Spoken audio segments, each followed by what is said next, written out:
हरिः ओम्।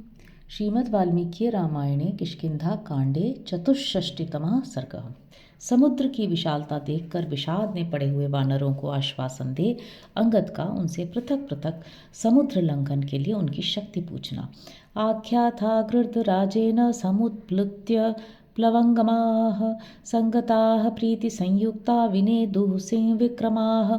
गृध्रराज संपाति के इस प्रकार कहने पर सिंह के समान पराक्रमी सभी वानर बड़े प्रसन्न हुए और परस्पर मिलकर उछल उछल कर गरजने लगे। संपातेर्वचनं श्रुत्वा हरयो रावणक्षयं हृष्टाः सागरमा जग्मुः सीता दर्शनकांक्षिणः। संपाति की बातों से रावण के निवास स्थान तथा उसके भावी विनाश की सूचना मिली थी।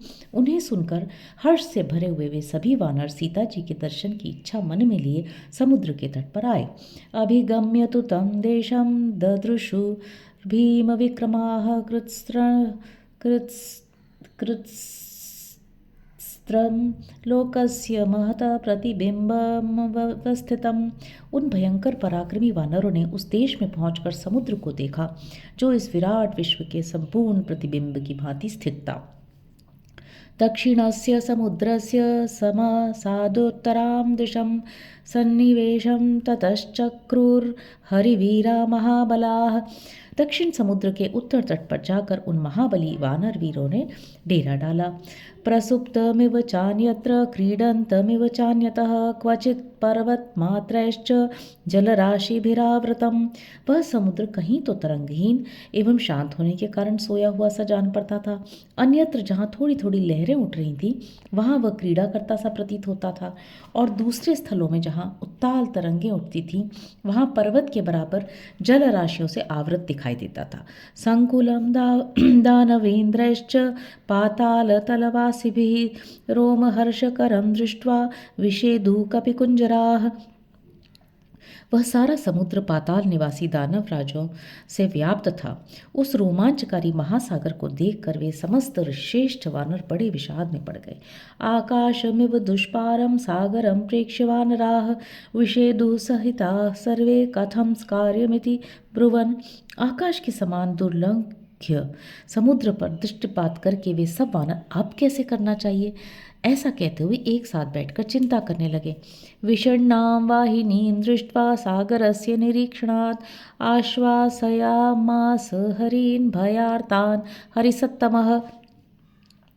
उस महासागर का दर्शन करके सारी वानर सेना को विषाद में डूबे देख कपिश्रेष्ठ अंगद उन भयातुर वानरों को आश्वासन देते हुए बोले, न विषादे मन कार्यम विषादो दोषवत्तरः विषादो हन्ति पुरुषं बालम क्रुद्ध इवोरगः।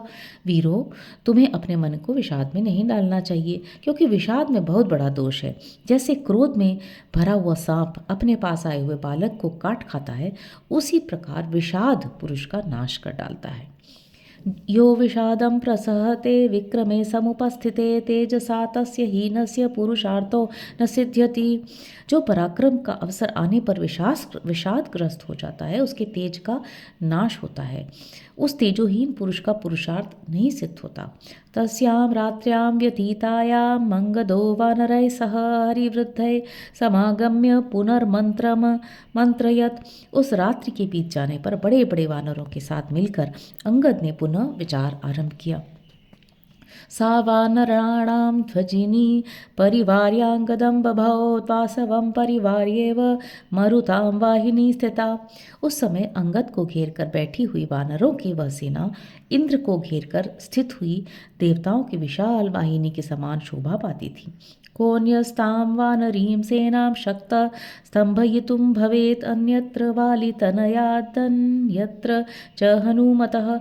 वालीपुत्र अंगद तथा पवन कुमार हनुमान जी को छोड़कर दूसरा कौन वीर उस वानर सेना को सुस्थिर रख सकता था।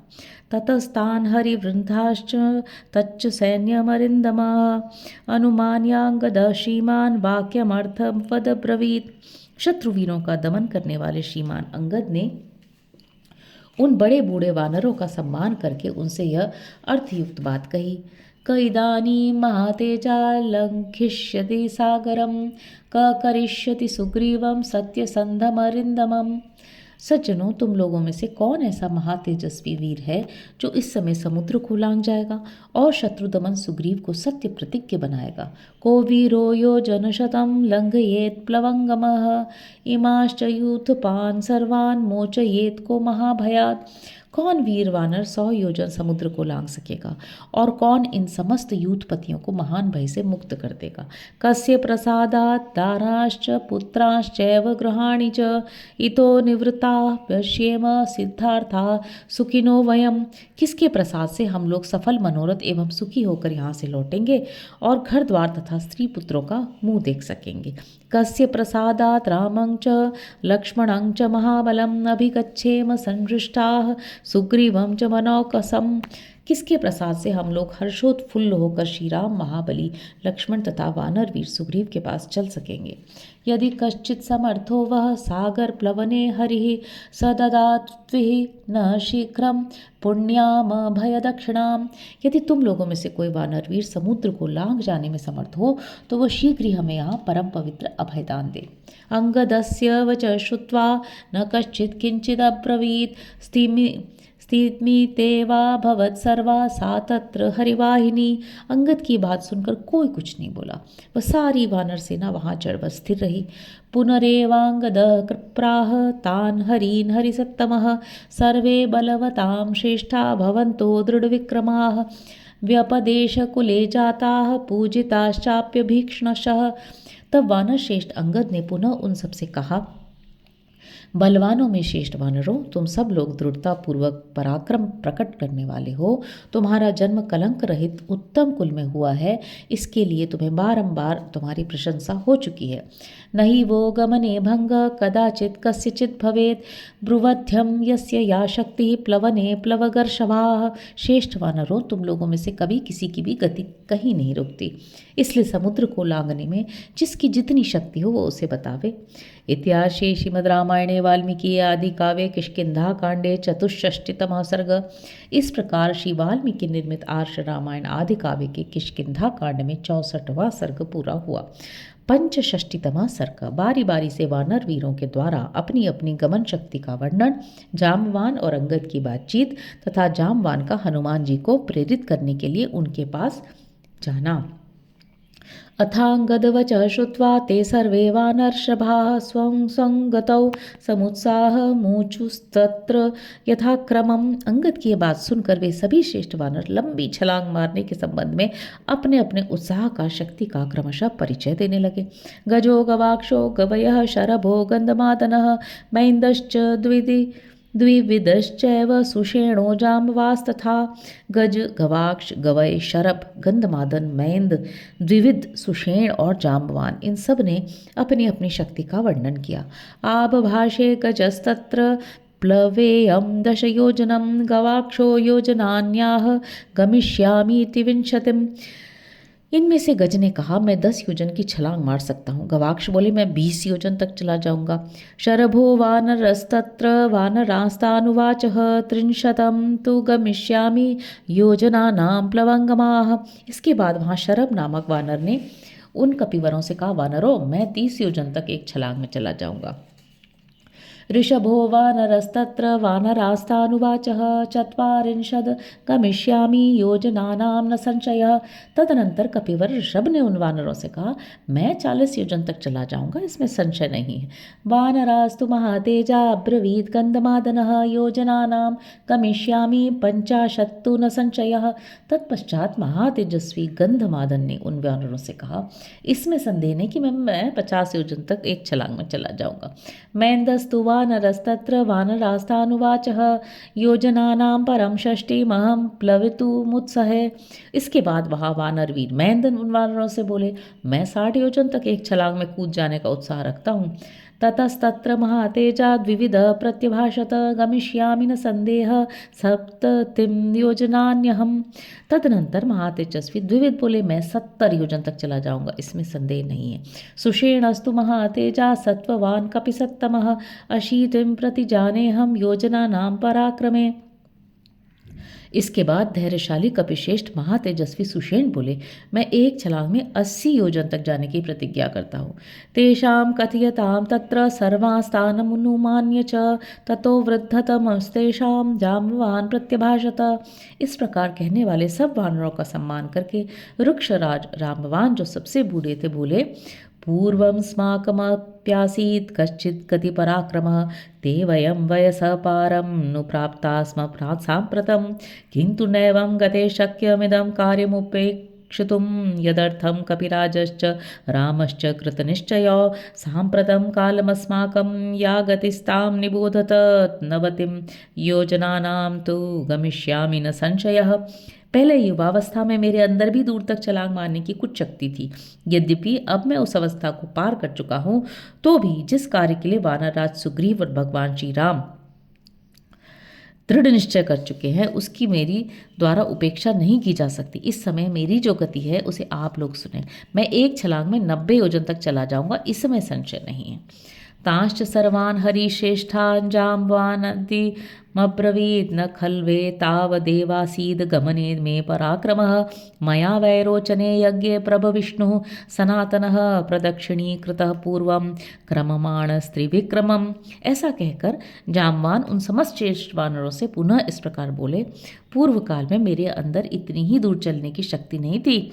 पहले राजा बलि के यज्ञ में सर्वव्यापी एवं सबके कारण भूत सनातन भगवान विष्णु जब 3 पग भूमि नापने के लिए अपने पैर बढ़ा रहे थे, उस समय मैंने उनके उस विराट स्वरूप की थोड़े ही समय में परिक्रमा कर ली थी। स इदानीमहं वृद्ध प्लवने मंद विक्रमः यौवने च तदासीन्ने बलम प्रतिमं परम। इस समय तो मैं बूढ़ा हो गया हूँ, अतः छलांग मारने की मेरी शक्ति बहुत कम हो गई है, किंतु युवावस्था में मेरे भीतर वह महान बल था जिसकी कहाँ तुलना नहीं है।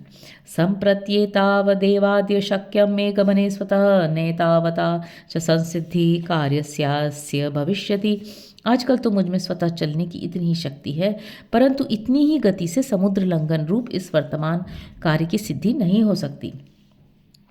अथोत्तरमुदारार्थमब्रवीदङ्गदस्तदा तदा प्राज्ञो जाम्बवन्तं महाकपिः। तदनंतर बुद्धिमान महाकपि अंगद ने उस समय जाम्बवान का विशेष आदर करके यह उदारतापूर्व बात कही, अहमेतत् गमिष्यामि योजनानां शतं महत् निवर्तने तुमे शक्तिः स्यान्वेति न निश्चितम्। मैं इस महासागर के 100 योजन की विशाल दूरी को लांघ जाऊंगा, किंतु उधर से लौटने में मेरी ऐसी ही शक्ति रहेगी या नहीं, ये निश्चित रूप से नहीं कह सकता। तमुवाच हरिश्रेष्ठं जाम्बवान् वाक्यकोविदः ज्ञायते गमने शक्तिस्तव हर्य सत्तम। तब बातचीत की कला में चतुर जाम्बवान ने कपिश्रेष्ठ अंगद से कहा, रीछों और वानरों में श्रेष्ठ युवराज, तुम्हारी गमन शक्ति से हम लोग भली भांति परिचित हैं। कामं शतसहस्रं वा न ह्वेष विधिरुच्यते योजनानां भवान शक्तो गंतुम प्रति निवर्तितुम। भले ही तुम 1 लाख योजन तक चले जाओ, तथापि तुम सबके स्वामी हो, अतः तुम्हें भेजना हमारे लिए उचित नहीं है। तुम लाखों योजन जाने और वहां से लौटने में समर्थ हो। नहीं प्रेषयिता तात स्वामी प्रेष्य कथंचन भक्ता भवतायम जन सर्व प्रेष्य प्लवग सत्तम। किंतु तात वानर शिरोमणे, जो सबको भेजने वाला स्वामी है, वह किसी तरह प्रेष्य आज्ञा पलक नहीं हो सकता। ये सब लोग तुम्हारे सेवक है, तुम इन्हीं में से किसी को भेजो। भवान कलत्रम अस्माकं स्वामी भावे व्यवस्थितः स्वामी कलत्रम सैन्यस्य गतिरेषा परंतप। तुम कलत्र स्त्री की भांति रक्षणीय हो, जैसे नारी प्रति हृदय की स्वामिनी होती, उसी प्रकार तुम हमारे स्वामी के पद पर प्रतिष्ठित हो। परंतप स्वामी सेना के लिए कलत्र के समान संरक्षणीय होता है, यही लोक की मान्यता है। अपि वै तस्य कार्यस्य भवान मूलमरिंदम तस्मात् कलत्रवत् तात प्रतिपाल्य सदा भवान शत्रुदमन। तात तुम ही उस कार्य के मूल हो, अतः सदा कलत्र की भांति तुम्हारा पालन करना उचित है। मूलमर्थस्य संरक्ष्य मेष कार्य विदाम नयः मूले ही सहति सिद्ध्यन्ति गुणा सर्वे फलोदयाः। कार्य के मूल की रक्षा करनी चाहिए, यही कार्य के तत्व को जानने वाले विद्वानों की नीति है, क्योंकि मूल के रहने पर ही सभी गुण सफल सिद्ध होते हैं। तद्भवानस्य कार्यस्य साधनम सत्य विक्रम बुद्धि विक्रम संपन्नो हेतु दूरत्र परंतप। अतः सत्य पराक्रमी शत्रुदमन वीर, तुम ही इस कार्य के साधन तथा बुद्धि और पराक्रम से संपन्न हेतु हो। गुरुश्च गुरुपुत्रश्च त्वं हि न कपिस्तम भवन्तमाश्रित्य वयं समर्था हार्थ साधने। कपिशेष, तुम ही हमारे गुरु और गुरुपुत्र हो। तुम्हारा आश्रय लेकर ही हम सब लोग कार्य साधन में समर्थ हो सकते। उक्त वाक्यम महाप्राज्ञम जाम्बवंतम महाकपिः प्रत्युवाचोत्तरम वाक्यम वालीसूनुरथांगदः। जब परम बुद्धिमान जाम्बवान पूर्वोक्त बात कह चुके थे, तब महाकपि वाली कुमार अंगद ने उन्हें इस प्रकार उत्तर दिया। यदि नाहं गमिष्यामि नान्यो वानरपुंगवः पुनः खल्विदं स्माभिः कार्यं प्रायोपवेशनम। यदि मैं नहीं जाऊंगा तो दूसरा कोई भी श्रेष्ठ वानर जाने को तैयार न होगा, तब हम लोगों को निश्चित रूप से मरणांत उपवास ही कर लेना चाहिए। नय्य कृत्वा हरिपते संदेशम तस्य श्रीमतः धीमतः तत्रापि गत्वा प्राणानां न पश्ये परिरक्षण। बुद्धिमान वानर राज सुग्रीव के आदर्श का पालन किए बिना यदि हम लोग किष्किंधा को लौट चले तो वहां जाकर भी हमें अपने प्राणों की रक्षा का कोई उपाय नहीं दिखाई देता। सही प्रसादे चात्यर्थ कोपे च हरिरीश्वरः अतीत्य तस्य संदेशम विनाशो गमने भवेत्। वे हम पर कृपा करने और अत्यंत कुपित होकर हमें दंड देने में समर्थ हैं। उनकी आज्ञा का उल्लंघन करके जाने पर हमारा विनाश अवश्यंभावी है। तत्तथा हास्य कार्यस्य न भवत्यन्यथा गतिः तद्भवानेव दृष्टार्थ संचिंत ही तुमर्हति। अतः जिस उपाय से सीता दर्शन रूप के कार्य की सिद्धि में कोई रुकावट न पड़े, उसका आप ही विचार करें, क्योंकि आपको सब बातों का अनुभव है। सोंगदेन तदा वीरः प्रत्युक्तः प्लव गर्षभः जाम्वान उत्तमं वाक्यम प्रोवाचेदम ततोंगदम। उस समय अंगद के ऐसा कहने पर वीर वानर शिरोमणि जाम्बवान ने उनसे यह उत्तम बात कही। तस्य ते वीरकारस्य न किंचित परिहास्यते एष संचोदयाम्येनं यह कार्यं साधयिष्यति। वीर, तुम्हारे इस कार्य में कोई किंचित भी त्रुटि नहीं आने पाएगी। अब ऐसे वीर को प्रेरित कर रहा हूँ जो इस कार्य को सिद्ध कर सकेगा। ततः प्रतीतं प्लवतां वरिष्ठम् एकान्तमाश्रित्य सुखोपविष्टं संचोदयामास हरिप्रवीरो हरिप्रवीरं हनुमंतमेव। ऐसा कहकर वानरों और भालुओं के वीर यूथपति जाम्बवान ने वानर सेना के श्रेष्ठ वीर हनुमान जी को ही प्रेरित किया, जो एकांत में जाकर मौज से बैठे हुए थे। उन्हें किसी बात की चिंता नहीं थी और वे दूर तक छलांग मारने वालों में सबसे श्रेष्ठ थे। इतिहासे श्रीमद् रामायणे वाल्मीकि आदि काव्ये किष्किंधा कांडे पंचषष्टितमः सर्गः। इस प्रकार श्री वाल्मीकि निर्मित आर्ष रामायण आदि काव्य के किष्किंधा कांड में 65वां सर्ग पूरा हुआ। हरि ओम।